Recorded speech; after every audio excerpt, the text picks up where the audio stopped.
ng Santa Lucia, Vic Pablo, putya, bumubuhat ng team yan. Hindi ko alam kung kamag-anak namin siya. Pero, nung nag-reunion kami, pumunta yun. Naka-uniforme pa nga siya, lalaro siya. Lalaro siya ng PBA, dumaan lang. Paki-regards po ako kay Kulaong, boss. Sige, sige. Makalaya na kaya si Boy Mejorada, napanood ko vlog niya dati na tila ba siya nagpahuli. Ewan ko kung lalaya na yun. Ate Glenn, kasi solid daw dati dyan eh. Nakikipag-argue ako pag nilalait na si Kulaong. Di pupunta yan sa Jensen, magpapawarant na lang yun para pag nadakip, libre pamasahe pa. Yun nga yung sabi ko na isang way niya. Etong matindi kapag etong warrant of arrest na nito ang dumating sa kanya. Kasi po ang Napolcom ay talagang tinuluyan po siya. Napolcom push accountability. CIDG files additional complaint. Additional hindi po bago. Hindi yung dati to additional complaint versus Norman Mangusin and 9 others. Yan po ang post ng Napolcom. At ayon nga po dito sa Napolcom, matindi to kasi nako kinalaban kasi ni Kulaong kahit si Chief Kalinisan salip na magpakumbaba 'di ba? Ang sabi dito, the National Police Commission welcomed the filing of an additional criminal complaint by the Criminal Investigation and Detection Group against Norman Mangusin, aka Francis Leo Marcos, Edmund Soner Saranya, and 8 others for alleged violation of Republic Act 1197 or the Private Security Services Industry Act. Nako. Mukhang talaga to, no? Talagang magkakanda leche-leche talaga tong si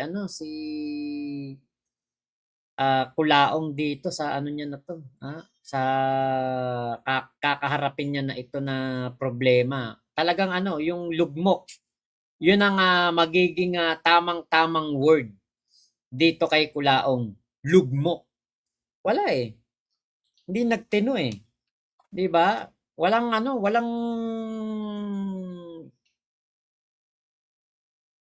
tulak kabigen kung magiging kung magiging demonyo, magiging kriminal 'Di ba? Medyo na talaga to, medyo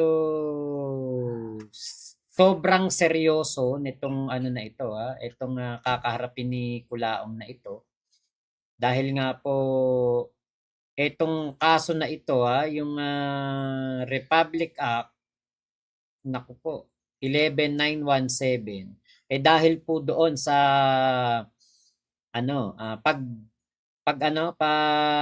pag-bodyguard nitong si Casper dito kay Kulaong. Yun ang magiging problema dito ni Kulaong. Damay pa si Casper. Ayaw niyang tumigil 'Di ba? Ito po etong kaso na ito, hindi naman to mangyayari kung hindi nagyabang si Kulaong. 'Di ba? Naglakad-lakad siya dun sa sa MOA na may kasamang mga bodyguard. Kumain lang naman ng ice cream o tapos nun umuwi na, tapos na. To show off lang talaga 'yun. Ayan na napapala, 'di ba? Nagyabang ka Kulaong, bodyguard ka pa kunwari. Ayun na nangyari. Damay pa ngayon tong mga tao na kinuha mong bodyguard. Saka ito pa, ang sabi niya kasi, yung kanyang mga kakosa daw yan daw mga mga dating naging preso. Kaya daw binigyan niya ng trabaho. Eh kaya lang nga, bawal nga yun. Kasi hindi pwedeng basta ka na lang kukuha, bodyguard kita, o tara, sama ka sa akin. Hindi pwedeng basta lang ganun. Diba? Yan ang ano, yan ang mali ni Kulaong kasi nga, akala niya siguro ano lang to, wala lang to. 'Di ba? Baka akala niya ano lang to hindi to seryoso eh. 'Di ba? Kailangan pa ng ano, ng lisensya mula sa SOSYA bago ka makapag security guard or bodyguard. Ngayon, ito po nga RA 11917. Ano po ito ito nakalagay dito, mas malawak na kahulugan ng propesyon, hindi lang basta mga armadong security guard ang sakop nito. Tinatawag na silang private security professionals na kinabibilangan na rin ng mga security officer, watchman, private investigator, K9 handler, K9 trainer, security consultant at mga operator ng surveillance systems gaya ng CCTV. Ngayon, ang license to exercise security profession ng mga security guard at personnel ay may visa na ngayong 5 taon. Ang license to operate para sa mga private security agency ay maaari ding umabot sa 5 taon. Ngayon, ito yung may ladderized system siya, may sistema na ng pagsasanay kung saan maaaring umangat ang posisyon at ranggo ng isang security personnel batay sa kanyang karanasan at natapos na pagsasanay na may katumbas ding mas mataas na sahod at benepisyo. Ngayon, kapag nilabag mo ito po ang fines. Nagpataw ang batas na ito ng mas mabibigat na parusa mula sa malalaking multa, 50,000 hanggang 5 million. 50,000 hanggang 5 million hanggang sa pagkakakulong ng ilang taon at pera, multa sa mga lalabag. Pangunahing pinupuntirya ng batas ang mga ilegal o hindi otorisadong operasyon ng seguridad. Ayan. Ito yung sakop niya na tingin ko tinamaan nitong si Kulaong at nila Casper. Pagtatrabaho o pag-deploy bilang security guard nang walang valid na license to exercise security profession. Yari talaga sila diyan. Delikado talaga pala si Casper dito. Yun, yung tanong nyo kung tatanggapin pa ba si Casper nung kanyang pinapasukan, dahil siya'y nakakasuhan ng CIDG, hindi po natin alam. Doon sa Easy Jersey kung ano ba yan, kung kakasuhan ba, kung okay lang ba sa kanya, may trabahador siya na kriminal. 'Di ba? Ngayon, okay. Eto, basahin pa natin. The complaint filed before the Office of the City Prosecutor in Quezon City on May 19. Naku, kanina lang pala to. Kanina lang pala to kinaso, no? Involves the alleged practice of the private security profession without a valid license to exercise security profession.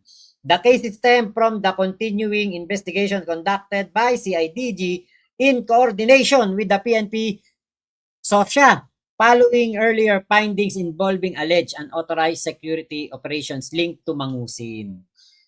Diba? Sa halip na makatulong ka Kulaong, dinamay mo pa sa kaso yung mga kinuha mong bodyguard yung isa dyan wanted pa. Diba? Yung may nanay na may-ari ng lugawan, wanted daw yun Sabi ni Pudgin News. Prior to this, NAPOLCOM coordinated closely with CIDG regarding Mangusin's unauthorized use of police uniform, alleged use of multiple identities and identification documents, and reports involving unauthorized security personnel. Mangusin was earlier presented by NAPOLCOM and CIDG following his arrest over 12 counts of cyber-related unjust vexation under the Cybercrime Prevention Act of 2012. Ito yung sinasabi ni eto, isa ka sa 12, trust me. Mag-prep na kayo. Ito siguro yon yung 12 counts of cyber-related unjust vexation. NAPOLCOM Commissioner Ralph Kelnisan said the filing of additional charge reflects the government's firm resolve to protect institutional integrity and enforce accountability. At sabi pa dito, hindi maaaring gamitin o abusuin ang pangalan, uniforme at sistema ng pamahalaan para manlinlang ng publiko. Kapag may paglabag sa batas at may pananagutan, kikilos ang gobyerno. Walang puwang ang pagpapanggap at illegal na operasyon sa ilalim ng batas. He added that NAPOLCOM will continue coordinating with CIDG, SOSHA, and other government agencies to ensure the proper investigation and prosecution of all related violations. At dito may comment, ano dito si Makagago, si MG merong comment. Sabi dito, ganyan talaga ang buhay. Gusto mong magbagong buhay kaso kailangan mo munang tapusin yung ginawa mo sa past mo bago ka makalipat ng pahina. Norman, nababasa mo to, alam ko. Ito yung pinakamalupit na part. Dito talagang bubuno ka ng panahon sa oblo. Sunod-sunod na to. Ayun na nga. Sunod-sunod na nga. At ayon nga po din sa isang kamag-anak ni Ma'am Joanna, sa kapatid ni Ma'am Joanna yata to. Eto nga pong si Kulaong ay talagang ano na, nang i-Indian na. Paanong hindi magpa-chill-chill si Idol at magyosi-yosi hindi pa makakain ng ang ating bida, tinatawagan pa yung amo niyang owner ng points para makakain si Idol. Ni-confirm pa, I'm sorry for your life, Idol. Hu, ang tagal pang sumagot ni Boss Nak ng putya. Gutom na si Idol. Puro hangin at yosi na laman ng sikmura, talunan na nga eh. Habang sila hanap kay FLM, si FLM chill at payosi-yosi lang. Ayan. At eto nga. Aray mo Idol, pakak, buha, umuulan na, bumabaha pa. Luoyan ni Casper, uy, maupagani na hire sa work na unsa. Kala mo safe ka na ha, unsa ka mandoy. At nakalagay nga dito, good morning mga ka-norms. By the way, si Idol ay wala nang sinipot kahit isa. Sabay-sabay ba naman? So waiting game na lang to. Kanino unang lumabas na love letter. Yan po yung post ni Reality Quest Beron. Kapatid ni yata talaga. Kapatid ni Ma'am Joanna yan. 'Di ba? Normal na tao, hindi makatulog nang may isang problema. Si Kulaong ang daming problema, nakakapagkasino pa. What an alien. John Nahib, Boss Mac, anong balita kay Kulaong? Wala nang live. Sumama na ba kay Bato? Baka po. Ate Glenn, yan na nga yung sinasabing patong na kaso ni Kulaong. Ayan. Payabang kasi, yun nga Ate Glenn. Ate Ruby Lagman, hello po. Jaril, mag-Air Asia ka Mac. Mura, basta advance booking. Wala pa po yung pamasahe natin eh. Lahat ng nakapaligid sa kanya, damay sa kaso. Yun nga. Mula nang mapansin ni Sir Ralph yung bodyguard show of ni Kulaong di na naulit. Yun nga eh. Ate Agnes, di nagrepent Mac. Madami namang tao na di maganda ang nagawa. Pero nagrepent. Nilugmok siya ng kayabangan niya. Tama po. Last day sa work at last day sa hoyo. Last day na agad si Manang. Guys, may karagdagang reklamo na naman si Norms. Wala na talaga yan. Mac, binaon na ng husto sa lupa dahil sa dami ng kaso. Bina Imoto, hello po.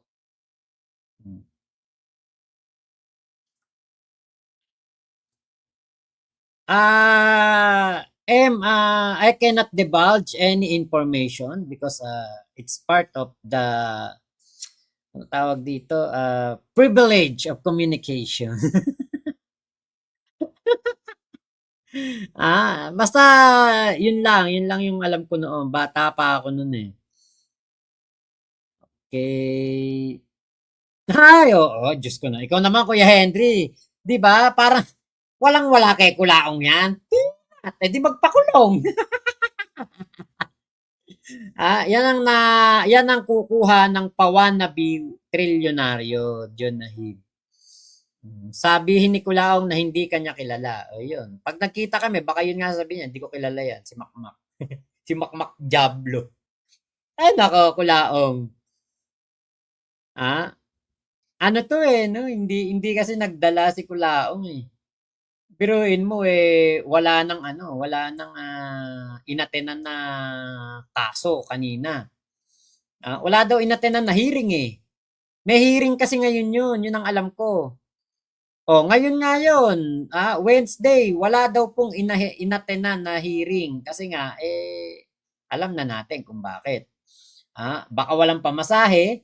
Bukod sa walang pamasahe, baka natatakot na pag pumunta siya sa hearing, baka bigla siyang hulihin at ioblo na.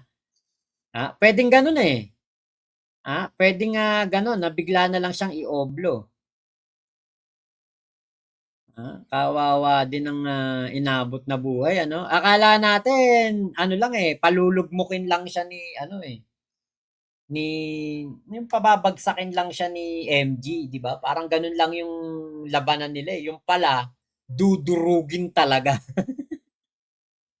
ha? Dudurugin pala talaga.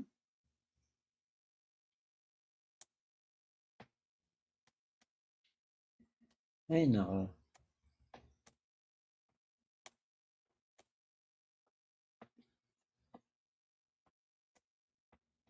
Matindi talaga ang ginawa ni MG dito. Deserve naman niya talaga yun. Kung sa deserve, deserve niya talaga. 'Di ba? Yan ang ginusto niya eh.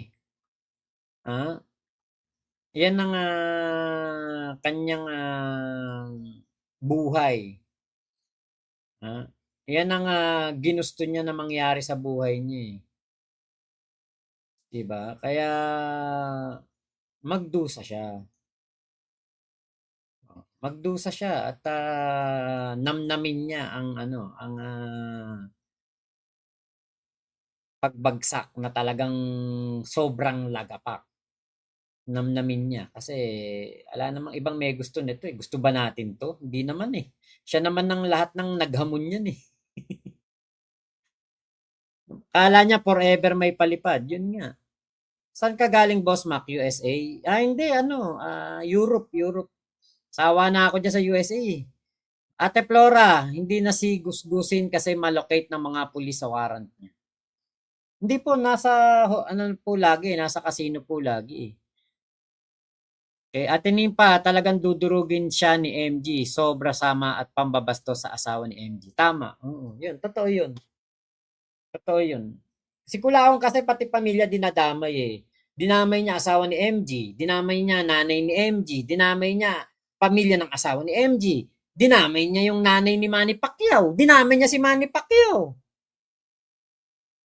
Oh, wala naman palang si Manny Pacquiao sa kanya, wala naman pala utang. Sinasabi may utang, 'di ba?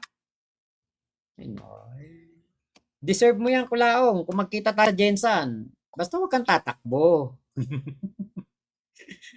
Kung una pa lang tinanggap lang ni Kulaong yung criticism na natanggap niya kay MG at nagpakumbaba na lang siya, hindi sana umabot sa ganyan yung sitwasyon ni Kulaong. Oo.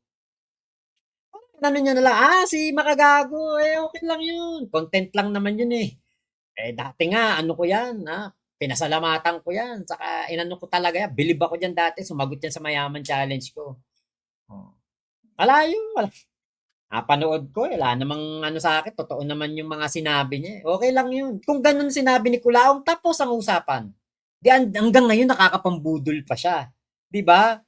Hanggang ngayon, sana marami pa rin siyang nakukuhang pera sa mga OFW. Yun na kasi si Kulaong nagpa-hype no? Inunang pa-hype So yun lamang po. Maraming salamat sa pagsama nyo dito sa ating live stream na ito.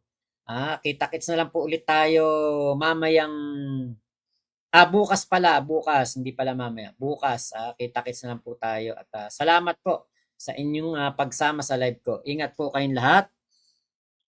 John ay Boss Max Sikulawang naghamon, ang gusto sa garan tapos ang sisi ay sa huli. Tama. Flora, Ate Flora, hinihintay ko na posas ulit ang animal na humbog na gusgusin na yan. Na-underestimate niya si MG. Late na naman. Ayaw nga no, Ate May Noble, no? Kasi patapos ako sa kakadumarating. Ate Glenn Magramo, hello po. John Nahib, lahat may katapusan. Tama, tama. So, thank you po, thank you po. Salamat, salamat po sa inyo. Thank you, thank you. Bye-bye na po. Ingat po kayong lahat dyan. Babush!